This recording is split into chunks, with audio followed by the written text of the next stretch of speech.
हम मामा पटला लागत होई चिड़े के वो का जाए तरी गाड़ कर दे गमछे दीदी अपन गमछे दे दीदी ता लकड़ी खाना बनावे के देन कहां बाड़ी सब सब बनाते नहीं क्यों उनके दिमाग काम नहीं खाए बन ना घर में के काम पर बधिनिया का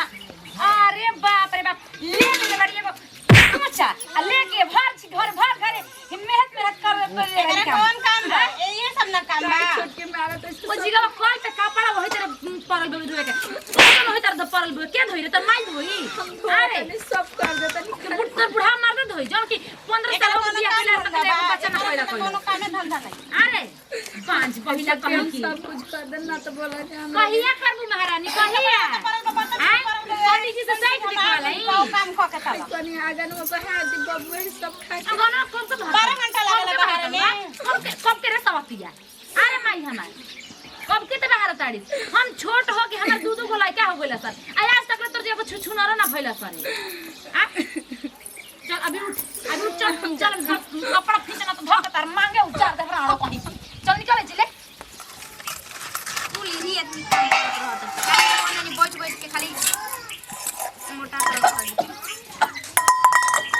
ये राम रे राम ई का करते लू हो कहे उल्टी करता हूं हमरा नो कनी कोई उल्टी कपड़ा भारी के लेखा लागत कपड़ा भारी लगत कुल काम करे के पड़त एगो ना खड़ा कर ले तड़ू बाच बइला कति की ना दीदी हम ना खड़ा नहीं की करत ए दीदी तनी अपने घर आमले निमकी का चरा दे देती तो निमकी के चार तनी की कभी कले का मन भइल बटे दे देती तो खाए मन करत खा लेती लगत अब देबू का खिलावे खातिर इतने दिन तो कुछ देबे ना कइलू कर दीदी और भगवान करस की राउर मुंह के भाखा पर जब हम तो छठ माइले मनैती भी कइले बनी ऐसन हो जाई तो हम रो सबके संगे छठ करम दीदी छठ मैया करस तारा के दे दे तनी ई गुल बाज के तब तहर उतर जाई जा हमरा घर में बाटे निकाल के खा लियो ए दीदी ले ली तन मनी आचरा बड़ी मन करता खाए के ले ली एगो ले ले तनी निकाल ले तनी देखिए सरिता तो धो के तारा के मारा हु लागी करे जल्दी जल्दी धो के बोले ना जी का घर में लगोले बानी जी अरे चलो सब बनी चलो निकलो ए दीदी लेट हो गई या त हमर काम निकली जा जी लेट होता गे चलो दौरा उठाई ना का परिया चली स्वामी छठी माई के घाट चली स्वामी छठी माई के घाट चलो भैया गुन जाओ चली कोतंगे मातावा परली ना दौरावा चली स्वामी छठी घाट नरियाला बाजे परे लगावा से ओ अजीत दी अब छोटी नहीं है जना खाके बोले तो ना देखियो संभार के उतरियो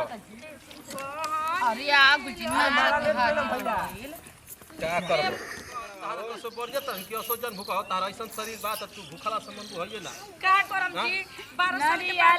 बाजे परे लगावा से ओ पर सुगा मेरा ओ पर सुगा मेरा सुगावा के भैया ताकत नहीं जा उतरवा हो मुरुचा सुगा गिरे मुरुचा सुगा बड़ा से ढलो जे रोवेली बियोगसे आदि त होई ना साय छठी मैया होई ना साय चुपा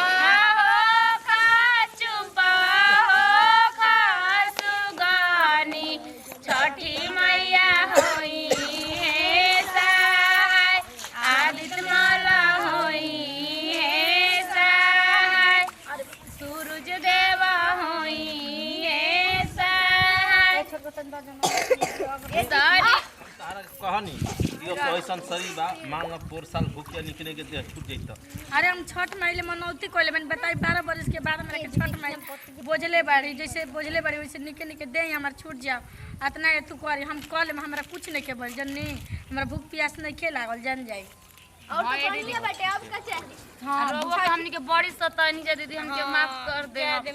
जैसे छठी मैया काने सुनैले बाड़ी वैसे आंखें देखा दे जय रे कने दे त भइल अंधेर ना होके के चाही अरे बेटा तो चाहे बेटी चलो छठ माई के गीत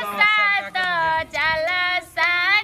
सकराई बहो खेली जहिया गोदी में लालनवा तो अर्घ देवे आई बहो खेलिया गोदी में बालकवा तो अर्घ देवे चली ना चलो धीरे धीरे हो कल मैया गोदी में सीधे बाड़ी हो नवा तो अर्घ देवे आई चलो तू उठो छठी माई के घटावा पर करहो बजनवा आई बहो छठी मैया दिहे जब लालनवा तो अर्घ देवे आई निके निके देव जी दीदी देखो हम तुम्हारी के उसका जमीन बटे हां हो चल ए जी दादा पेट में देब कितना जिला जा खिवा दे दीदी का तू कहत खिवा बारे के बहुत दुखा दे देखी जरा में घी धइले बानी मैं जी तनी खिवा दी देखो क्या बोल में जाता है देखो जरा इनका लगा दर्द कर लगा अरे का भइल हो अरे का हो का दीदी चाहिए कोई तो अरे मुझे खाली हो जियो गिरो नहीं तबे हमरा शक भइल है यहां पे उजे अरे हम ये माला पिछला बार होई मुझे के रोका जाए तरीगाड़ कर गमछे दीदी अपन गमछे दे दीदी का हरि में घुमाई जे सब कोई तो बर्दाश्त करो तन से लाई का हाइला हाइला दी ये हम भूखी जी दम लगावा हो गेल का हो जी दीदी देखी जी उठाई लइका बाकी जी का होवे अरे आ गेल हो अरे छटुआ आइल बा जी आइल बेटे हो लड़का हो गेल हो लड़का हो जा हां भैया के दीदी उठा छठ मैया आई जी भैया जी केना कोनी जी अरे हमरा के तो खाइबो या त नहीं कोई लो छटुआ भइल बा छठी घाटे माई जी हां लीजी अपन भैया के लड़का घाट पे आ गोदी में अपन ले अपन लाला ना के ए छठी माई जैसे दिहलु ओही तरह बात रखी सब पुरानिया बना दी 120 बरिस के आयो दादा ए चला जाओ और के बेरा हो जल्दी जल्दी करी जा ए कनिया उठा अब आराम से छुट्टी का ना हो गए छुट्टी का हो गुलाब का देवा